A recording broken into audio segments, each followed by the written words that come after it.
नमस्कार दोस्तों, आपका स्वागत है हमारी अपनी चैनल श्री कृष्णा श्याम पे। मैं आपकी दोस्त आज आपके लिए लेके आई हूँ शिव से जुड़ी एक रोचक जानकारी। हम आज जानेंगे शिव का निर्माल्य और उनसे जुड़ी एक रोचक कहानी। यह कथा है स्कंद पुराण की। बहुत समय पहले पुष्पदंत नामक एक गंधर्व रहता था। गंधर्व शक्तिशाली जादुई प्राणी थे जो हवा में घूम सकते थे और मनुष्यों के लिए अदृश्य भी हो सकते थे। पुष्पदंत भगवान शिव के एक उत्साही भक्त थे और एक महान विद्वान और कवि थे। अपने गायन कौशल्य के कारण पुष्पदंत को देवताओं के राजा भगवान इंद्र के दरबार में दिव्य संगीतकार के रूप में नियुक्त किया गया था। भगवान शिव के भक्त के रूप में पुष्पदंत को विभिन्न प्रकार के फूलों से भगवान शिव की पूजा करना बहुत पसंद था। एक बार जब पुष्पदंत दुनिया भर में भ्रमण कर रहे थे तो वे राजा चित्ररथ के राज्य में पहुंचे। पुष्पदंत राज्य की सुंदरता से प्रभावित हुए। धीरे धीरे जब उन्होंने राज्य को देखा तो वे दंग रह गए। राज्य के चारों ओर बहुत ही सुंदर बगीचे थे और वहाँ के फूल देखने में बहुत ही सुंदर थे। चित्ररथ के महल में गए और वहाँ के फूलों को और भी अधिक सुंदर देखकर आश्चर्यचकित हो गए। जब पुष्पदंत ने बगीचा देखा तो वे खुद को रोक नहीं पाए। उन्होंने जितने संभव हो सके उतने फूल तोड़ लिए। पुष्पदंत को बुरा लगा कि वे फूल चुरा रहे थे, लेकिन जब उन्होंने फूलों को देखा तो वे खुद को रोक ही नहीं पाए। राजा चित्ररथ जिनके यहाँ उद्यान थे वे भी भगवान शिव के भक्त थे। उन्होंने इस उद्यान को इसीलिए विकसित किया था ताकि वे प्रतिदिन भगवान शिव की पूजा के लिए फूल तोड़ सके। लेकिन उस दिन जब वह भगवान शिव की पूजा करने के लिए बगीचे में आए तो उन्होंने देखा ज़्यादातर फूल गायब हो गए हैं। इसीलिए वह हैरान रह गए। राजा चित्ररथ ने अपने पहरेदारों को बुलाया। क्या फूलों का क्या हुआ? पहरेदारों ने घबराकर एक दूसरे को देखा और फिर राजा की ओर, महाराज, हमें नहीं पता, हमें इसे नहीं लिया। हम महल का चक्कर लगा रहे थे जब हम आए। पहरेदार ने अपना सिर हिलाया। फूल गायब थे महाराज। राजा चित्ररथ ने पहरेदार की ओर देखा और पाया कि वे सच कह रहे थे। उन्होंने पेड़ से कुछ फूल तोड़ते हुए भौहें सिकोड़ी। उन्होंने उस दिन अपनी प्रार्थना पूरी की और अगले दिन अपने बगीचे की रखवाली के लिए और पहरेदार नियुक्त कर दिए।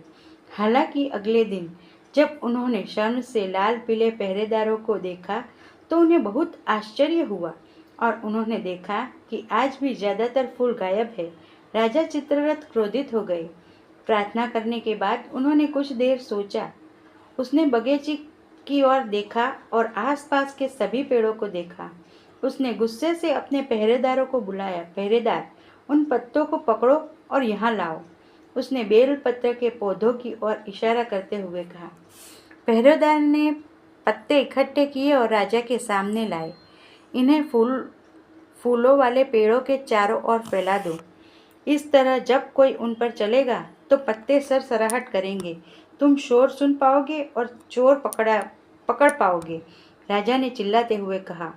पहरेदारों ने सिर हिलाया और पेड़ों के चारों ओर पत्ते फैला दिए। अगले दिन पुष्पदंत अदृश्य होकर बगीचे में आया। पेड़ों की ओर बढ़ते हुए अनजाने में उसका पैर बेलपत्र के पत्तों पर पड़ गया। कैलाश में भगवान शिव अपने ध्यान से विचलित हो गए।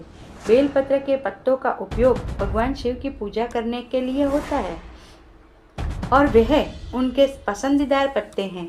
भगवान शिव ने भौहों सिकोड़ ली क्योंकि उन्हें एहसास हुआ कि किसी ने पत्तियों पर पैर रखा है। भगवान शिव ने अपनी आंखें बंद कर ली और शक्ति का उपयोग करके पता लगाया कि बेलपत्र के पत्तों पर किसने पैर रखा है। उन्होंने अपनी आंखें खोली क्योंकि उन्हें एहसास हुआ कि यह पुष्पदंत था। अगर यह गलती किसी इंसान ने की होती तो मैं उसे माफ़ कर देता, लेकिन एक गंधर्व, वे स्वर्ग से आए प्राणी माने जाते हैं, उन्हें यह सब पता होना चाहिए। भगवान शिव क्रोधित हो गए क्योंकि उन्होंने सोचा वह आदमी गंधर्व होने के लायक ही नहीं है और वह दूसरे के फूल चुरा रहा है। वह यह सब इसलिए कर रहा है क्योंकि वह अदृश्य है। ठीक है, मैं उसकी अदृश्य होने की शक्ति और उड़ने की शक्ति छीन लूंगा। पृथ्वी पर वापस आकर पुष्पदंत पेड़ों की ओर जा रहा था, तब पहरेदारों ने पत्तों की सरसराहट की आवाज़ सुनी और उस ओर दौड़े तो उन्होंने देखा कि एक लंबा गंधर्व पेड़ों की ओर आ रहा है और बिना किसी डर के फूलों को तोड़ रहा है। गंधर्व पर हमला कर दिया। पुष्पदंत को यह देखकर बहुत आश्चर्य हुआ कि मनुष्य उसे देख रहा है, इसीलिए वह अपना बचाव करने में असमर्थ था। पहरेदारों ने उसे पकड़ लिया और अपने राजा के पास ले गए। राजा चित्ररथ ने पुष्पदंत को कारागार में डाल दिया। जैसे ही पुष्पदंत जेल में था, पुष्पदंत को धीरे धीरे एहसास हुआ कि वह अचानक क्यों दिखाई देने लगा। बिल्वपत्र के पत्ते पुष्पदंत को पता था कि उसने भगवान शिव को बहुत क्रोधित कर दिया है। अपनी शक्तियों को पुनः प्राप्त करने के लिए उत्सुक पुष्पदंत ने भगवान शिव के लिए एक श्लोक की रचना की। यह श्लोक सुनने में बहुत सुंदर था। जब भगवान शिव ने यह श्लोक सुना तो वे बहुत प्रसन्न हुए और उन्होंने गंधर्व को तुरंत क्षमा कर दिया। इस श्लोक को शिव महिम्न कहा जाता है। यह श्लोक सुंदर विचारों और अर्थों से भरा हुआ है। भगवान शिव द्वारा पुष्पदंत को क्षमा करने के बाद पुष्पदंत को अपनी शक्तियाँ वापस मिल गई। पुष्पदंत राजा चित्ररथ से मिला और राजा से क्षमा मांगी। उसने वादा किया कि वह फिर कभी चोरी नहीं करेगा। राजा भी पुष्पदंत द्वारा रचित श्लोक से आश्चर्यचकित था और उसने उसे तुरंत माफ कर दिया। हालांकि पुष्पदंत की कहानी यहीं समाप्त नहीं होती। श्लोक की रचना करने के बाद पुष्पदंत को बहुत गर्व हुआ। उसने सोचा कि उसने एक ऐसा श्लोक लिख दिया है जिसकी प्रशंसा भगवान शिव करते हैं। उसे गर्व महसूस हुआ। उसने सबके सामने अपने श्लोकों की महानता का बखान किया। भगवान शिव ने इसके बारे में सुना और उसके पास आकर उससे बात की। पुष्पदंत, क्या तुम जानते हो कि मेरे मंदिरों के बाहर हमेशा एक नंदी रहता है? तुम क्यों नहीं जाकर नंदी के मुख के अंदर झांक लेते? पुष्पदंत को आश्चर्य हुआ कि भगवान ऐसा अजीब अनुरोध क्यों कर रहे हैं। उन्होंने जाकर नंदी के मुंह के अंदर देखा। पुष्पदंत देखकर हैरान रह गया कि उन्होंने जो पूरा श्लोक रचा था वह नंदी के मुंह के अंदर के दांतों में छोटे छोटे अक्षरों में उकेरा हुआ था। वह अचंभित होकर भगवान शिव के पास वापस भागा। भगवान शिव ने मुस्कुराते हुए उसे समझाया, तुम किसी भी चीज़ के रचयिता नहीं हो पुष्पदंत, यह ब्रह्म है जो तुम्हारे माध्यम से बहता है। यह सब बहुत पहले ही लिखा गया था। तुम श्लोक के निकलने का एक साधन हो। पुष्पदंत को एहसास हुआ कि अपनी रचना पर गर्व करने का वह गलत था, क्योंकि वह उस श्लोक को अपनी रचना नहीं कह सकता था।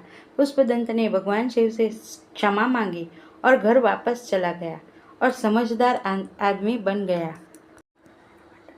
पुष्पदंत जी ने जो शिव महिम्न की रचना की है, उस शिव महिम्न के अंत के श्लोक में कहा गया है, हर हर नवध्यम दुर्जटे स्तोत्रमेतात् पठति परम भक्त्या शुद्ध चित्त पुमान्य सभवति शिवलोके रुद्रतुल्यस्तथात्र प्रचुरतरधनायु पुत्रवान कीर्तिमाश्च। जो कोई भी भगवान शंकर के इस नित्य पाठ करता है वह इस लोक में प्रचुर मात्रा में धन प्राप्त करता है, पुत्रवान होता है और यशस्वी होता है तथा मृत्यु के बाद शिवलोक को प्राप्त करता है और शिव समान आनंद मग्न रहता है। तो दोस्तों, फिर मिलेंगे एक और नई ऐसी अनसुनी कहानी के साथ और कथा के साथ। हमसे जुड़े रहिए। ऐसी ही रोचक कथाएं जानने के लिए जुड़े रहिए श्री कृष्णा श्याम। यह कथा आपको पसंद आई हो तो प्लीज़ हमारे चैनल को लाइक करें, शेयर करें और सब्सक्राइब करें। Thank you.